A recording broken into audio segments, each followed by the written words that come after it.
Hallo, mein Name ist Kevin Ringe. Ich arbeite als Lehrkraft an einer Gesamtschule in Essen und ich habe vor einiger Zeit die Ausbildung, die Education for Life Ausbildung bei Nitai Deranja gemacht. Nitai ist der Gründer und der Direktor von Education for Life und jetzt in diesem gleich folgenden Interview stelle ich ihm im Grunde genommen alle wissenswerten Fragen rund um die Lehre von EFL, die man so als interessierter Schüler oder Schülerin haben könnte, aber auch die für Eltern oder für interessierte Lehrkräfte da sein könnten.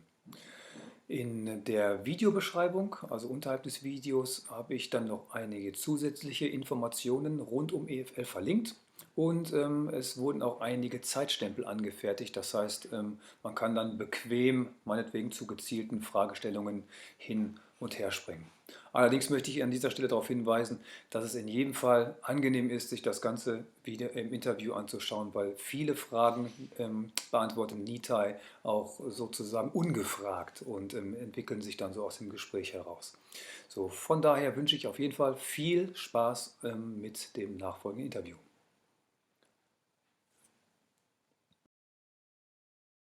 I Yeah. just start right away with the first question I wrote down. So, for anyone who is maybe not so into this EFL teaching right now, could you describe EFL to us in a nutshell, maybe? Yeah. So it starts from a different perspective than most approaches. I mean, there are other people, of course, who have also tuned into this in different ways, but there's a big need in education now to shift it from a curriculum-based focus to a student or child-based focus. And that is the essence of education for life. It's like taking a telescope and flipping it from one end to the other. It's like if you look through one end, everything gets big, and if you look through the other, everything gets small. So how that makes a difference in real life is most children, if they go to school, they come into a system where they're supposed to adapt to a system. They're supposed to fit in to some organizational system that the adults have created. Education for Life says the system should shift to fit, to find out about what does this particular child need? What are their strengths? What are their areas of where they need to have some extra attention? What are their talents? And then move the educational approach, adjust it accordingly so that it really is in sync with that particular student. Again, most students, you come in and everybody's treated the same. It's like everybody gets the same lessons, everybody gets the same assignments and stuff, which sometimes you can do, but if it works with the child, but only if that child can respond to that approach. And if they can't respond to that approach, then it's the teacher's job to shift the approach to embrace that child's talents. A really specific way of getting this across to people is we have an awards assembly or awards, event in every Education for Life class around the world, where at least once a year there's this event where each child is brought up in front of the class and they're given an award for some quality that they especially manifest. This does two things. First of all, it emphasizes that each child is important. Everybody, most schools, there is an award, most schools have an awards assembly, but usually only a very few people get awards. Most of the kids are just sitting in the audience and clapping or feeling inferior. In this approach, every child has a chance to come up. So every child's honored. But then the other difference is, in most cases, the bandwidth for what gets honored, what gets an award is very, very narrow. It only has to do with standardized test scores or grade things. and it's almost all intellectual, but maybe some sports things get involved in there. But Education for Life says it's much broader than that. The child who is really good at making friends can get an award for friendship. The child who's very honest could get an award for being honest. So you have this huge spectrum, and the teacher's job is to learn to expand their spectrum to honor this whole gamut of talents, rather than just what the people that got 95% on the latest test. So where a lot of places, kids who aren't strong intellectually end up feeling very second class, very like they really aren't quite as good as most people in the world or other people. Education for Life says no, everybody's important, everybody's valuable, and they just need to cultivate their strengths, and they can be a wonderful addition to the human race. Yeah. So could you say what does a typical day look like in an EFL school, maybe compared to a public school? Well, usually, we start out with some kind of, we call it circle time. Although again, everything is flexible. Some teachers like to have the children come in and have, especially with younger children, they come in and have free play time for a while, just like for the first half hour or something, where the children, it's not wild. The children, choose a particular task to work at, and often they're quite quiet. They just come into the class, they find something they really like to work on, and they take it out and they spend some time on it. But then at some point there's a circle time where everybody comes together, and the teacher presents, some kind of exercise that helps them to be centered.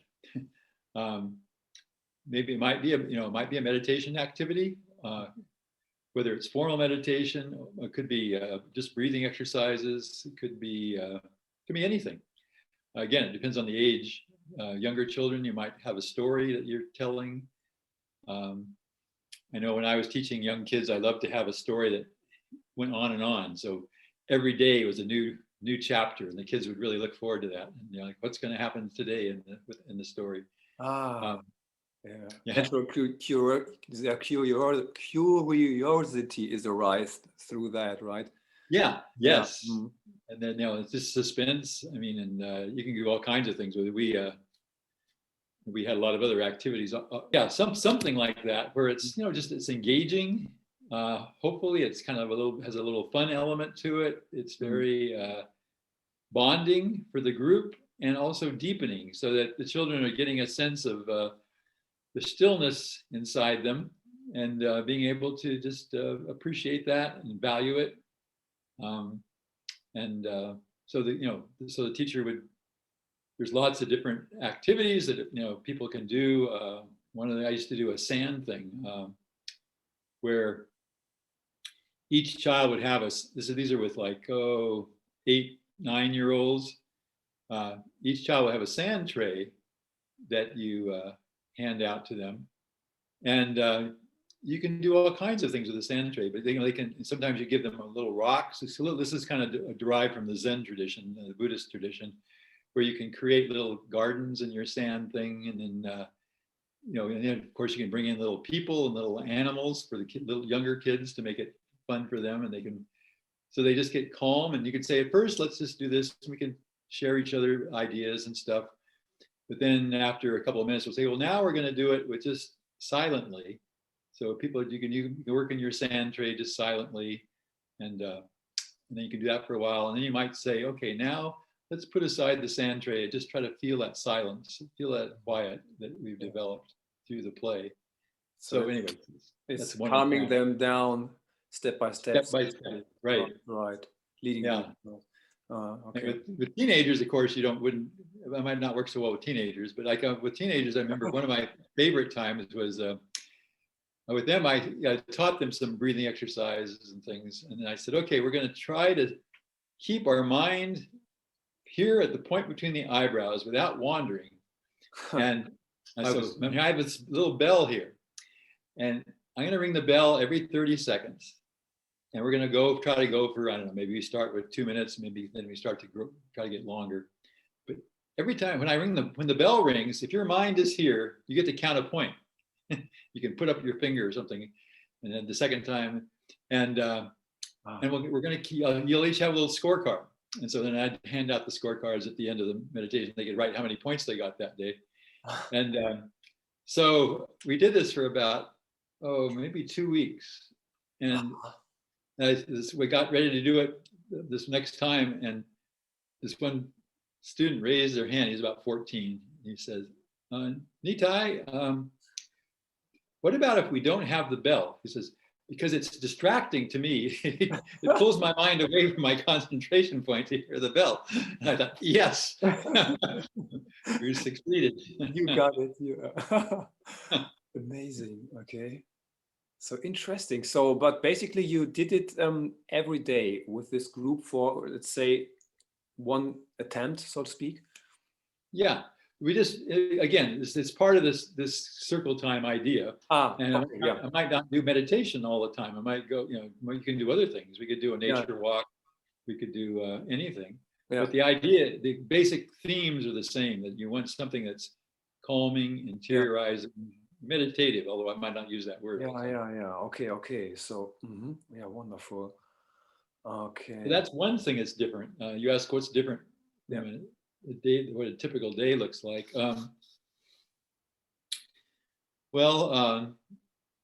With younger kids, again, pretty much every day the teacher wants to take them outside, if it's, and just have them spend part of the day outside, just because you want to be in the classroom all the time. With the older kids, I also didn't feel like being in class every day on a regular, like clockwork, bong, bong, bong. So that, like, when I went to high school, every Monday, every school day looked exactly the same as the other ones.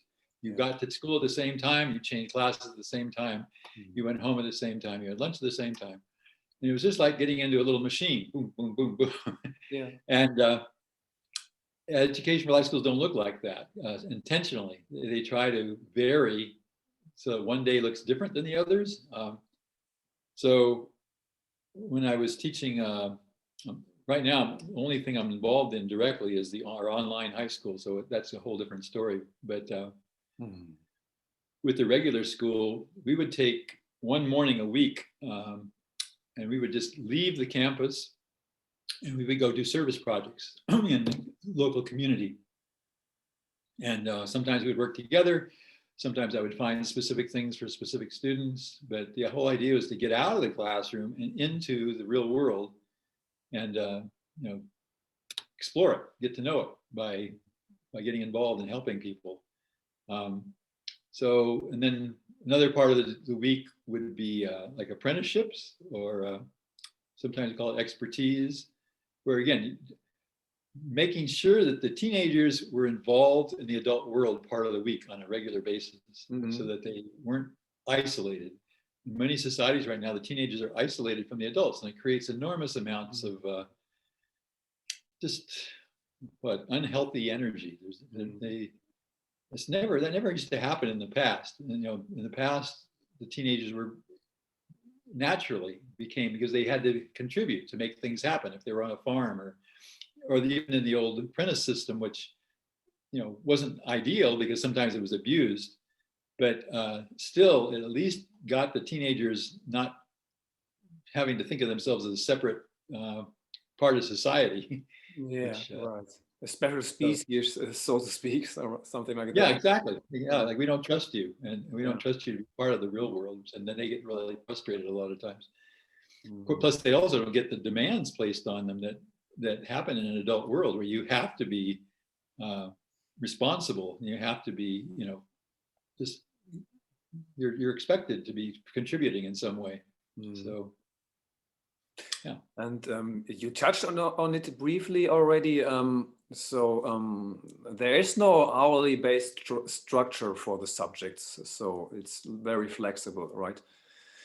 very flexible, but you do cover, you cover you cover a lot of the same things, but from a different perspective. This is where the curriculum categories come in. Like instead of history, we call it understanding people. So if you think of history is a set of data that usually you have to learn about and maybe memorize. Understanding people says you're studying this stuff for a purpose. You're studying it so you can improve your own understanding of how human beings work. And so you're going to approach this, maybe the same topic. Like right now we have a course on United States history. And often in the United States, at least, there's an emphasis on which battles happened, who were the generals, the dates that things happened, all these really kind of dry little bits of facts. But the approach that we're calling it, even the name was different. We called it U.S. history, a study of the awakening of human rights and democracy. So from that perspective, you help the children tune into this whole thing of, well, you watch, you look at the American Civil War, which was the end of slavery in this country. And from that perspective, it's quite interesting that, there's a whole section of the country that refuses to acknowledge that this is something that has to happen. And there are many people that have, committed their lives to trying to get rid of racial prejudice. Anyway, and then you can apply it to current events of, all over the world right now. There are prejudices that are being challenged, religious prejudices, gender prejudices, racial prejudices. And so it's not any different than was happening in the Civil War, but here's an example of how people handled it. Here's some particular people who stood up in a very dynamic, courageous way to move things forward. And anyway, just the dynamics of what happens is becomes much more interesting to the student from that perspective. I got an idea of, let me put it another way. So there aren't new subjects being taught at an EFL school, but you put them into another frame, you name them otherwise. So could you give more examples of that? So you gave an example for history now, understanding people. Do you have other? Yeah, well, like language arts, we call it English in the United States, you probably call it German. It's renamed self-expression and communication. So the idea in studying these language arts is to learn to be able to understand what's happening inside yourself and express it in different forms, verbally, maybe dramatically or musically. And then to be able to do it in a way that communicates to other people, so other people can understand what you're saying. Okay. So this also, obviously includes things like grammar, because you have to be able to use grammar to communicate.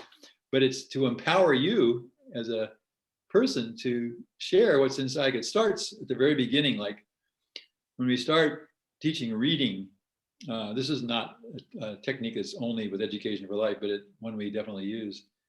The teacher or somebody, maybe an older student, interviews the child and asks them to create a story, tell a story. It can be about anything.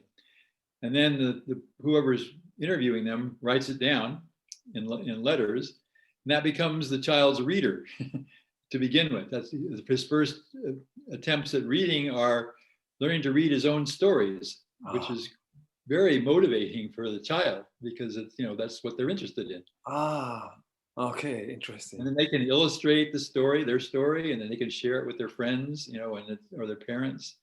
And you can create a whole library that way where the children are actually the authors, but they, this is a great thing for inter class connections, because you're going to have like 11-year-olds come down to the 6-year-olds and do the interview and create the story, so that the teacher doesn't have to do it all. and it helps the 11-year-olds, learn some other skills that are important in education for life. Ah, But then as they get older, then of course, this is one of my interesting stories. So we had one of our really outstanding students. She graduated, probably straight A's, all wonderful, wonderful girl. And she went off to a very high level college in the United States, very difficult to get into, but they accepted her. And she went, her class, one of her classes, the first assignment, she turned it in and she turned back and she got a C on it, which is not a great grade, it's a low grade. And she'd never gotten a low grade before. And so she went and talked to the professor and said, why did I get the low grade? And he said, oh, it's because you put your own ideas in the paper. We don't care what you think. We only wanted to hear what you read about other people's ideas. mm, And that's the first time anybody had ever approached her that way. Always before, it had been the emphasis was on her getting her ideas expressed and using other people's ideas, but mainly coming from her own, what she understood of it. mm. And so, she adjusted and she redid the paper and got a good grade. But it also killed her enthusiasm for the Yeah. school Right. because it was like, oh, well, they don't really care about me. Ah, okay, yeah, it's hard. But you spoke about grades. Are the students being graded at an EFL school? Well, we do in the high school years, partly because universities, colleges kind of demand that. Mm. So when we have our graduates go, but also right around the age of 12, it seemed that the students actually themselves, they wanted to get some kind of feedback about how they were doing. But we also give we give a letter grade like most people do, A, B, C, D. I don't know if that's what they use in Germany, but in the United States, that is. But we also give them color grades though. And the color grade is a response to their energy that they put into the class. Yeah, I think I read about it in the book of Kriyananda. Uh-huh. Is it written down in the EFL book? We have it's a sheet that we use, and all the teachers have. We actually on the report card for the parents, it outlines this. Violet is the top color, and what that means, and then red is the lowest color, and what that means in between. So, so you'll get for understanding people history grade, you might get a B because of how you scored on the test, but then your color would be more, what kind of energy did you put into the class? Did you try really hard or did you kind of just do the minimum amount? So somebody could get an A, but maybe they're very smart and they don't need to study and they just didn't put much energy, so they might get a low color. And vice versa. Somebody who worked really hard and could only get a C could get a really high color because their energy. Okay, yes. And again, it gives the student the feedback on their own output rather than just what kind of score do they get. Yeah. And their responsibility. It mirrors their responsibility as well. And okay, that's good input. Okay, well, maybe from the viewpoint of interested teachers who maybe look back on years of conventional teacher training, well, if I want to if I want to teach at an EFL school, so how should I or how would I prepare myself for that experience? Well, the way we've got set up now is the online training courses. And there you just help, to try to kind of help you kind of have a shift of consciousness on how to approach children. So you've been through those courses, so you have direct experience of it. But specifically, the most important thing is we have something called entering the child's world, where we ask people to learn to be able to relate to a child without having your own agenda of what's supposed to happen. Usually adults have an agenda and they want the child to come into their world. They want, here, this is important. I'm going to teach this. I'm going to test you on this. All this is kind of drawing the child, trying to get the child to be drawn in their world. Well, to me, to education for life, that skips a step. That it's not fair to ask a child to go into your world until you've shown them that you can go into their world. So you have to learn to just be there with the children and be open to whatever they have in mind, whatever their activities are, and to be able to involve yourself in that way. And that's a skill that has to be practiced usually, and and then what it does is it acknowledges the child in a way. It gives the respect to the child. We respect your world, whatever it is. And now after that is established, then you can ask them to exchange and respect your world. And so you can learn to work together. So that's one of the skills that we try to focus on in the teacher training. And then related to that are things like meditation skills for the teacher, so that they can learn to have a calm focus emotionally and mentally and dealing with the children. And then also we bring in the life skills, asking the teachers to work on themselves, as well as asking the children to work on themselves. So anyway, things like that. We try to take them through a training course that has all these different aspects to it, so that they have a framework for how to approach things. So basically, teachers who are willing to work or who are interested to work in an EFL school, at an EFL school, must be willing to work on themselves. Yeah. Yes. Yeah.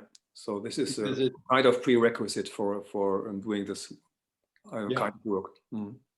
We have one of the things we teach in the training course is the idea of progressive development, which is this scale of consciousness going from heavy to light through ego active. And honestly, a teacher can't teach in an EFL school if they're at the low end of that spectrum. That they won't be able to. They aren't capable of giving the child the kind of respect that we would ask for. They'd be too much bound in their own little ego world. So it's kind of a training, and I've never had anybody who wanted to sign up for EFL that couldn't work in that way. Yeah. But there are probably a lot of people who would never want to get involved in EFL that are more on that other end of the spectrum. Yeah. So this would have been my next question, but yeah, you just answered it. So just something which is particularly interesting for teachers or students in Germany is the fact that in Germany, students who are learning at any kind of private school must pass a centralized state examination in grade 9 or 10 or wherever they want to make their exam in order to receive a school leaving graduation. And the question is now, how does the EFL education prepare students for these requirements, or is this education prepared for this demand? So I don't know the German exam at all. I don't have any experience in Germany, but we have experience in the United States, Italy, and Slovenia. And Italy and Slovenia have the same approach. They have everybody has to take the same exam at the end of the year, no matter what kind of school you go to. And in both of those cases, our students have always done, they do well, great. Not even just well, they do great, because they usually, I don't know, what happens is that the teachers usually spend the last month before the test, they switch gears, and they, instead of doing it a normal way, they just focus, okay, we're going to take this test and we got to prepare for it. Yeah. But they do really well. Now the German, I would imagine the German test is probably more specific than the Italian or even the Slovenian one, in terms of what kind of data you need to know in order to pass the test. in my experience with the Italian test, especially, but also the Slovenian test, is it's not a very difficult test. It's pretty easy to prepare for.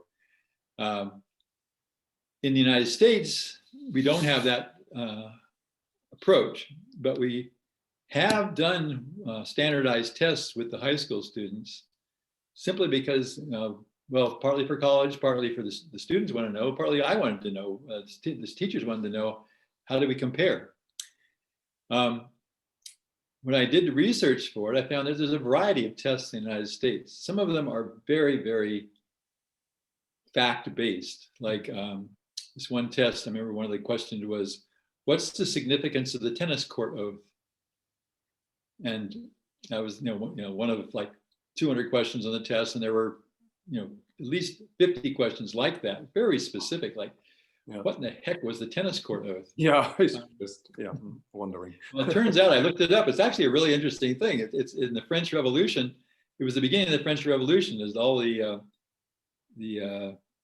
peasants got together on a tennis court near the king and took this oath that they were going to free themselves from the tyranny of the king.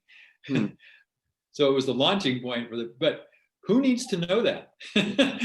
Yeah. And if you multiply that by 50 or 100 other questions like that, what you have to do is you have to have a curriculum that specifically teaches all these little minutiae that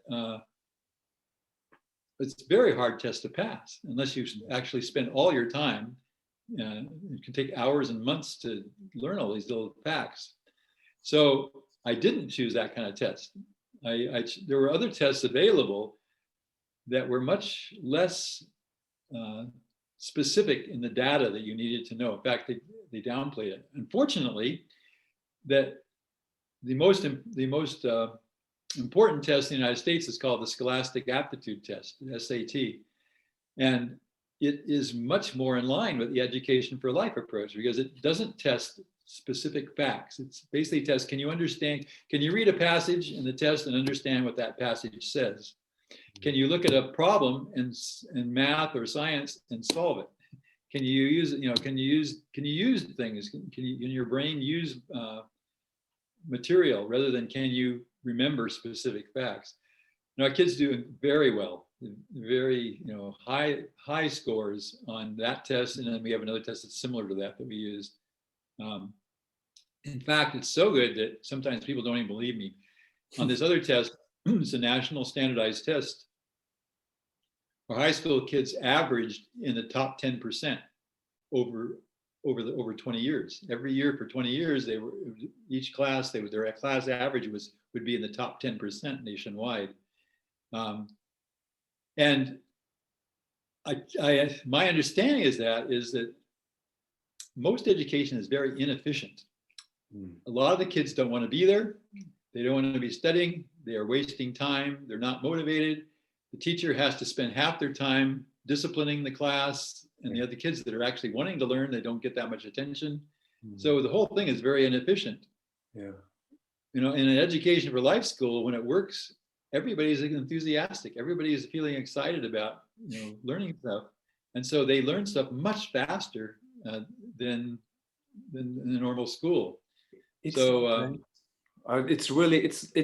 is like that, right? Yeah. No, I remember I only taught 1 year at public school, but I remember some of those struggles. Just come again. You taught 1 year at the public school? Yeah, my very beginning. I was a young man before I found Education for Life. But I did. Looking back, there were certain things that just intuitively, I just was able to connect with, that it turned out to be some of the basic principles of Education for Life. Like one was this importance of the individual kids. I only had 28 kids in my class. They were second and third graders. But by Christmas time, after 3 months of the school year, I just realized I only knew about 6 kids in the class well, out of 26. And the ones I knew there was a couple of really bright kids who were always, bored and needed something else to do. And then there were the problem kids, the kids that always I had to talk to about their behavior all the time. And those are the only kids I knew. The rest of the kids were kind of this gray mass in the middle that I knew their names, but I didn't know much else about them. And I thought, that's horrible. So I redid my whole schedule over Christmas so that every day I had a quiet reading time.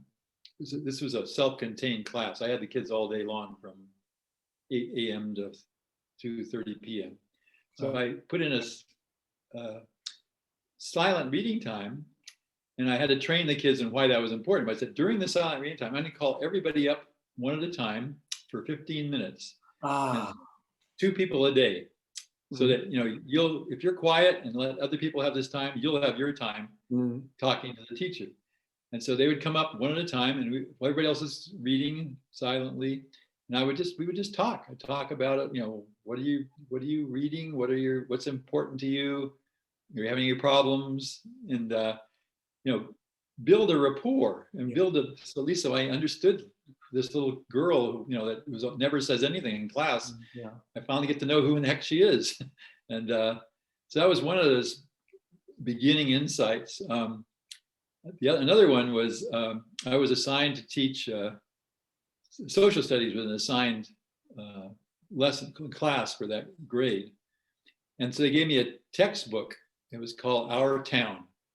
And so you would study, the idea is that the child needs to learn about how a town works. So there was a chapter on the policeman, there's a chapter on the fireman, and there's a chapter on the post office and a lot of other ones. Well, it was really boring. It was boring for me, it was boring for the kids. And so this one day we're studying the chapter on the post office, and everybody's not paying attention. And I look up, and in the back of the room, these 2 girls are exchanging notes. And I looked up and I thought, should I get mad at them for not being part of this class? And I decided, I'm going to try a different approach. And I said, excuse me, do you have a stamp on those messages? And they looked at me and they got really scared, and they kind of hide what they were doing and stuff like that. And I said, no. I said, we're studying about the post office and you're exchanging letters. I said, part of the post office is that you have to have a stamp.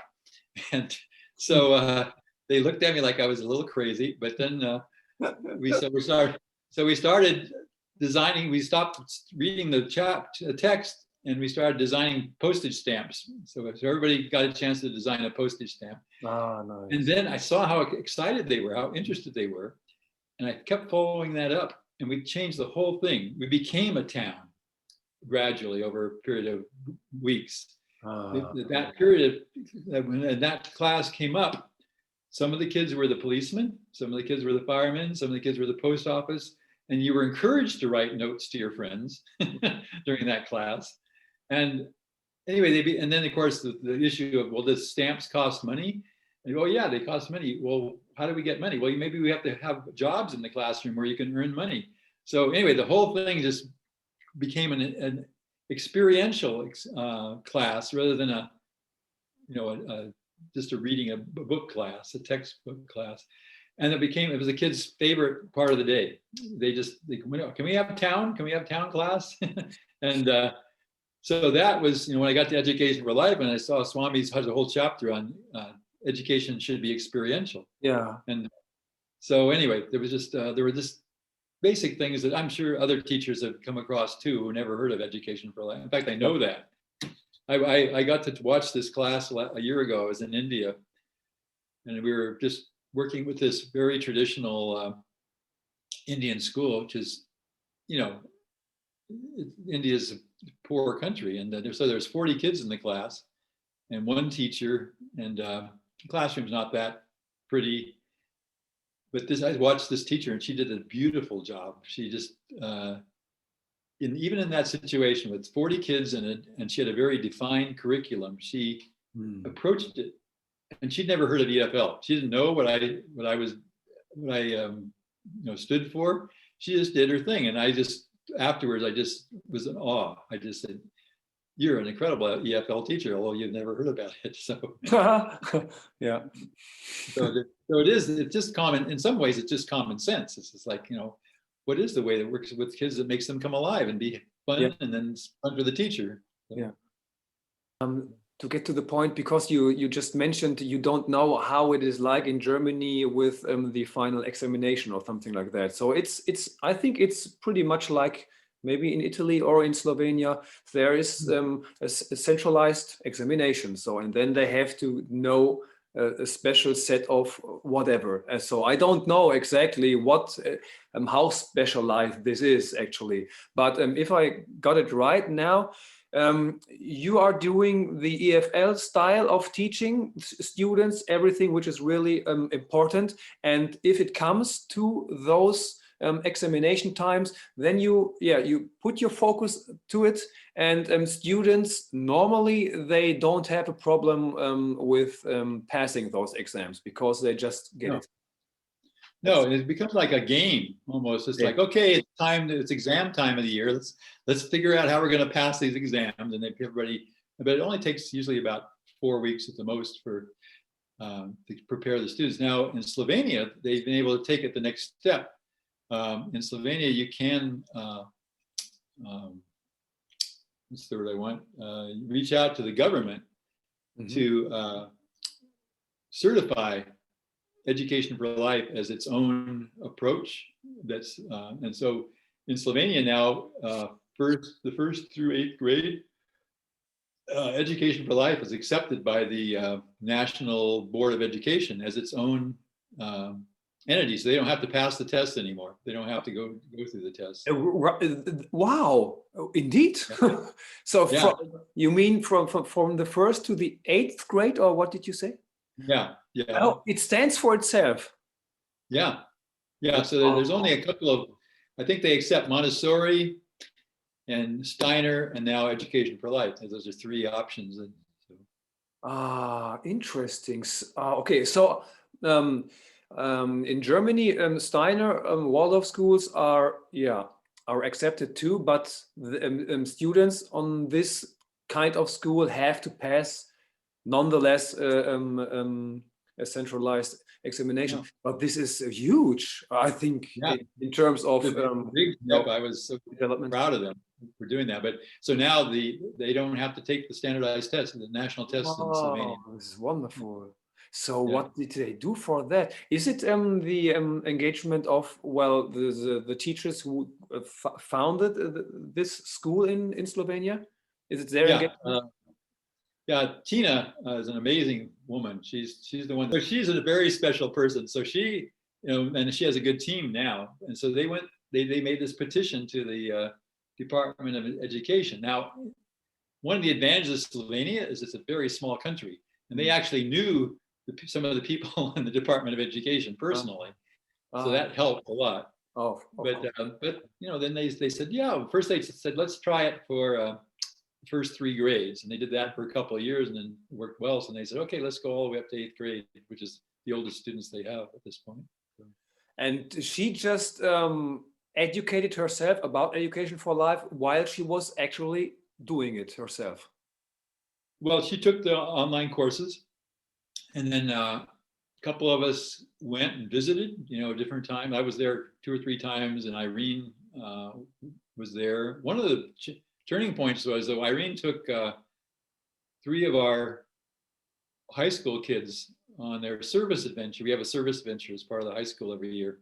So that year she took them to Slovenia, and some of the parents got to meet these students, and they were so impressed with the kind of student that this was that was sold them, that they wanted to then commit to the schools, so their children would have a chance to grow up like that. So so that was it was a team effort. In Germany and in most public schools, we are pretty much labeling children, like attention deficit disorder and learning disabled and something like that. And it's like we're stamping them, and So did you ever get into touch with students like that at an EFL school? And if so, how did they do? Well, the label is can be unhelpful if it kind of makes the child feel bad. So I can't. It's like a spectrum. There's some kids like we've had. Well, one of the kids in the one of the original kids in the Slovenian school, actually, he's almost 14 now.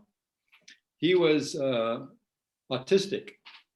And I remember visiting him the school when he was just a little boy, about 7, and he was almost impossible to talk to. He would just run off, hide in the woods, just he didn't relate. And now you have a hard time knowing that he has any problem at all. Yeah. He's very, you can tell a little, if you know his past, you can kind of still see the echoes, but he's changed radically, which is and so part of it is the teacher, again, adjusting the curriculum to fit the child. So this is an extreme situation, autism. We have a girl right now who just, she has dyslexia and probably is ADHD. But the teacher's always trying to say, okay, what can this child do? Not what can I not do? What can they do and how can I build on that? So like this girl, she's a very talented artist and she's very talented physically with sports and stuff. Mm-hmm. So, those are the things you emphasize and you try to bring the other things in underneath that. So like if she can't understand the science lesson, she's in an anatomy class right now, she can draw what she does understand about the human body and how it works or something. And rather than having to, because she has a hard time reading because of her dyslexia. Yeah. The one extreme example, we had this one boy who was very, very active. He wasn't tested, but he was obviously would have been classified hyperactive. And he was 9 years old and he was not functioning at all in the regular classroom. He just was too restless. Mm-hmm. So rather than expel him, we decided what we did was, this is in the Nanda village, which gave us the option. We simply hooked him up with the maintenance department. And one of the men in the maintenance department took him on as an apprentice. And he spent most of that year working with the men in the community. Yes. It served him well, I think. Yeah. Yeah. So anyway, so you're trying to work with the students' reality. I mean, I have had to ask students to leave. In fact, our accreditation people asked, what are the grounds for expulsion? And I had to think about it. I thought, basic ground for this expulsion is dishonesty. I said, if the student can't be honest with me, I can't work with them because they're not telling me what's true. Yeah. But if they're honest, pretty much we can make it work somehow. Yeah. Right. I understand. Basically, we're through my official list, so to speak. But one thing I didn't put a note here, but which is really what is really interesting for me, and I think for others as well, is talking about finances. What does parents have to pay for education for life education? Well, that's why the Slovenian thing was so remarkable. In Slovenia now, the government pays the school for education for life students. Completely. I don't know if it's completely, but it's a big percentage. At least 70%. So that was huge. Every place else, it's a private school, which means that the parents have to pay a tuition, and everybody works on that. Sometimes you can do some people have the money, no problem, but other people, they really want their child in school. And so there might be an energy exchange of some sort, like in Italy, I think the office staff actually is parents. So the parents come in and they do the clerical work and things. Wow. Just on another little slightly different approach, I've always said that the students' consciousness should be really important. I said there are certain students that you should be willing to pay them to come to your school because they have such an uplifting effect on everybody else. And I mean, we haven't actually done that, pay anybody, but we have had kids come in for free because they were just such inspiring kids, and that we really wanted them to be there. And parents would say, well, I really want them to come, but we honestly don't have any money. And so we say, okay. So that's not common, but it has happened. Okay. Right. Almost all the teachers working in Education for Life School are getting paid less than they would be if they were working in a public school in their country. And that's part of I don't know, it's just the way it is now. In a way that it's a blessing because we only get people who are very idealistic that way. Yeah. So, but people have to make a sacrifice usually. Yeah. That's it. Yeah. Oh, great. Yeah. Okay. Thank you, Nitai. Bye-bye. Bye bye. Take care.